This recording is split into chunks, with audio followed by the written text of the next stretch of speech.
പരിശുദ്ധ അമ്മയുടെ മാധ്യസ്ഥത്തിൻ്റെ ഫലമായി അടഞ്ഞ വഴികൾ തുറന്ന് ഒരു നല്ല വാതിൽ അവിടെ ഉണ്ടാവും. നല്ലൊരു വഴി ദൈവം നമുക്ക് ഒരുക്കും. എന്ത് കാര്യത്തിലാണ് വഴി അടഞ്ഞെന്ന് തോന്നിയത്? ജീവിതത്തെ നോക്കിയിട്ട് ഏത് കാര്യത്തിലാണ് നിങ്ങൾ ഈ വഴി അടഞ്ഞു, ഇനി എനിക്ക് മുന്നോട്ട് പോകാൻ പറ്റില്ല, ആ വാതിൽ ദൈവം നിങ്ങൾക്ക് തുറക്കും. അത് പരിശുദ്ധ അമ്മയുടെ മാധ്യസ്ഥം വഴി അവിടെ ഒരു അത്ഭുതം നടന്നിരിക്കും. അങ്ങനെ ഒരു അത്ഭുതം നടക്കുമ്പോൾ അത് വീട്ടിൽ തന്നെ പറയരുത്. നിങ്ങൾ ശാലോമിലേക്ക് വിളിച്ച് ഞങ്ങളുടെ ജീവിതത്തിൽ ഈ വചന ശുശ്രൂഷയുടെ അനുഗ്രഹം ഉണ്ടായെന്ന് ദയവുചെയ്ത് നിങ്ങൾ അറിയിക്കണം. ഈ നിമിഷം അതിനുവേണ്ടിയാണ് പ്രാർത്ഥിക്കുന്നത്. ഞാൻ നിങ്ങളെ കാണുന്നില്ലെങ്കിലും നിങ്ങളുടെ അടഞ്ഞ വഴികളെ പ്രാർത്ഥനയിൽ കണ്ടുകൊണ്ടാണ് ആ വിഷയത്തിന് പ്രാർത്ഥിക്കുന്നത്. ചിലർ പറയുന്നു, എൻ്റെ മകളുടെ വിവാഹം എങ്ങനെ നടക്കാൻ, ആ വാതിൽ അടഞ്ഞു കിടക്കുവാണ്. അല്ല, ആ വാതിൽ ദൈവം തുറക്കും.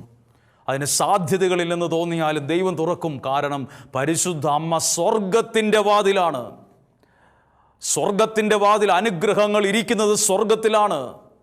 അനുഗ്രഹത്തിൻ്റെ വാതിലാണമ്മ. ആ വാതിൽ അടയാൻ സമ്മതിക്കില്ല. ഒരുപാട് പേരുടെ ജീവിതങ്ങളുടെ അടഞ്ഞ വഴികളെ തുറന്ന ഒരു ദൈവമുണ്ട്.